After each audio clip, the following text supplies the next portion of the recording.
पूर्णस्य पूर्णमादाय पूर्णमेवावशिष्यते। ओम शांति शांति शांति। शंकरं शंकराचार्यं केशवं बादरायणं सूत्रभाष्य कृतौ वन्दे भगवन्तौ पुनः पुनः। ईश्वरो गुरुरात्मेति मूर्तिभेदं व्योमवत् व्याप्तदेहाय दक्षिणामूर्ते। गुरु गोविंदो नो खड़े न काकेला गोपाल बलिहारी आपने गोविंदियो श्री गुरु चरण सरोज निज कर सुधारी परिणोर गोर विमल जसु धुराय बोधिहीन तम हरि सुमरं पवन कुमार प्रवृत्ति विद्या देवमयी हरो कलेश। श्यावर रामचंद्र की जय, पवन पुत्र हनुमान की जय, उमापति महादेव की जय, बोलो वैष्णव संतन की जय।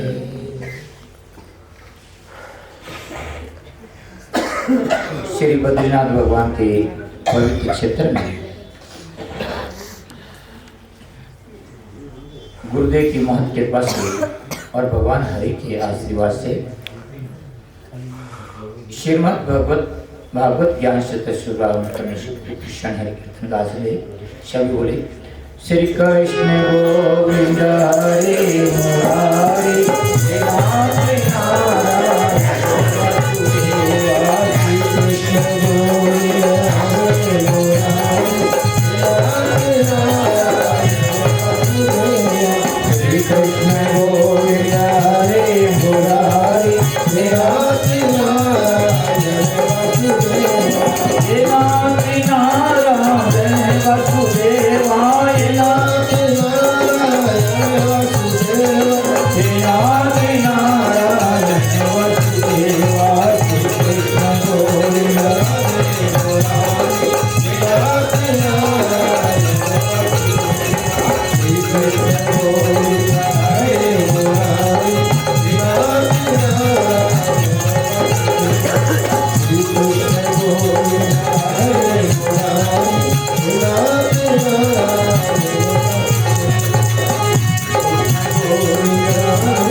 कृष्ण भगवान की जय हो।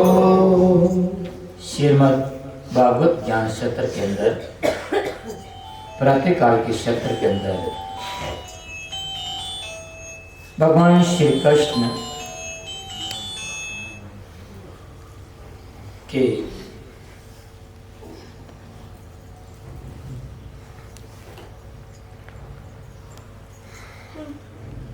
सुखदेव जी महाराज शंकर भगवान और शकुनी के पुत्र वृत्रासुर की तपस्या के द्वारा उनको वरदान, और वही वृत्रासुर भगवान शंकर के ऊपर ही उसकी शक्ति को उसने प्रयोग करना चाहा। भगवान कृष्ण के सहयोग से उनका वध किया गया। उसको बताया। इनके बाद में महर्षि भृगु द्वारा त्रिदेवों की परीक्षा और भगवान द्वारा ब्राह्मण पुत्रों का आनयन। इनके बाद में भगवान कृष्ण के लीला विहार का वर्णन यहाँ पर करते हैं। भगवान कृष्ण का जो यहाँ पर सुखदेव जी महाराज कहते हैं कि भगवान के ग्रस्त में भी रहकर वेदोक्त धर्म का पालन करके लोगों को शिक्षा देते थे। भगवान कृष्ण ध्यान देना कि वे ग्रस्त में रहकर के भी वेदोक्त धर्म का भगवान श्री कृष्ण लोगों को शिक्षा देते थे कि घर में भी रहकर के समस्त पदार्थों को, समस्त पुरुषार्थों को प्राप्त किया जा सकता है। भगवान ने अपने जीवन में प्राणियों को ये शिक्षा दी। भगवान श्री कृष्ण के ध्यान देना कोई छोटा मोटा परिवार नहीं था। उनके 16,108 पत्नियां थी। कितनी? 16,108 उनकी रानियां थी। प्रत्येक रानी के, अब आप ध्यान लगाना, गणित लगा देना, भगवान कृष्ण के 16,108 रानी थी और प्रत्येक रानी के 10-10 पुत्र थे, 10-10 बेटा थे। भगवान के पुत्रों में 18 महारथी थी। तो हमें पुत्रों की संख्या कितनी रहेगी? 1,61,080। 1,61,080।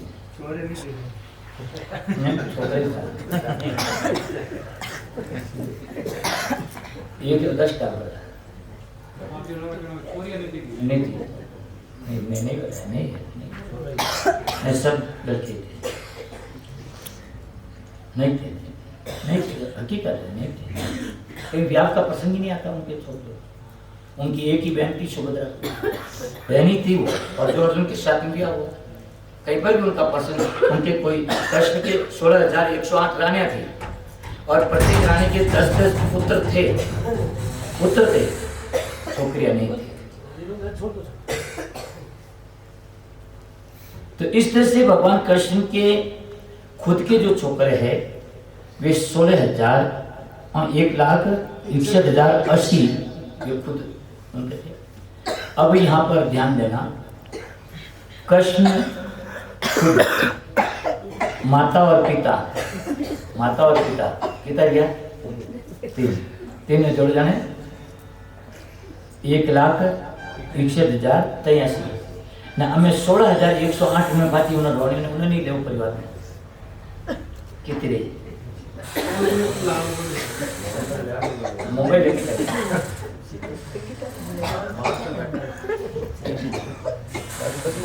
1,77,191। 1,77,191। 77,191।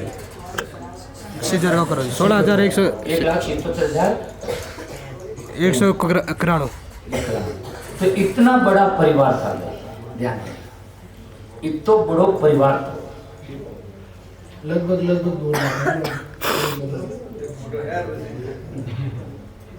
द्वारका कम नहीं थी, द्वारका खूब फैली हुई है। इस तरह से भगवान श्री कृष्ण के 8 उस पुत्रों में से 8 महारथी थे।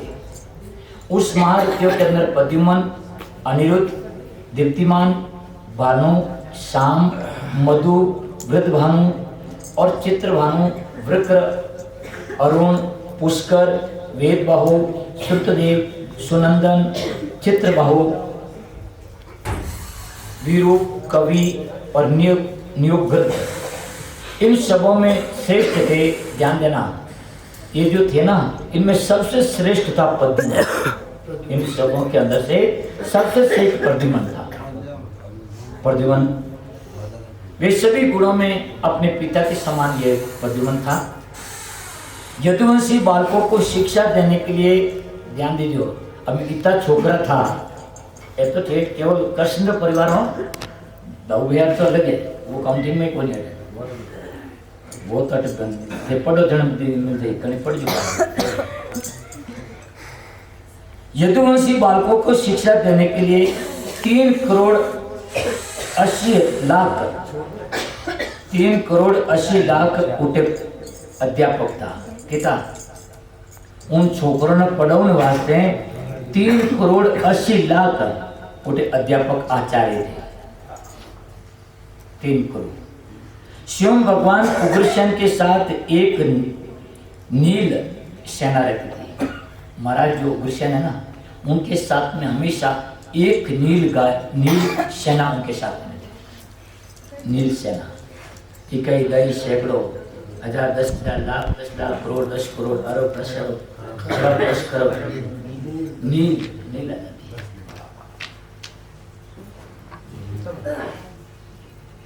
एक नील सेना उग्रसेन महाराज के साथ में थी।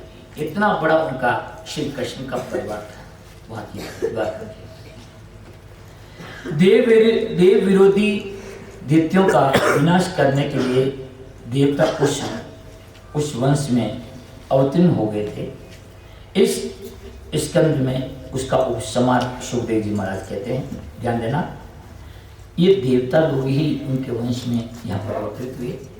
इस तरह से यहाँ पर इस प्रसंग को यहाँ पर सुखदेव जी महाराज ने उपसंहार किया। भागवत का जो 10वां स्कंद है, इस तरह से ये पूरा इनका परिवार होता है। इनके बाद में यहाँ पर भागवत का जो 10वां स्कंद है, 11वां स्कंद है।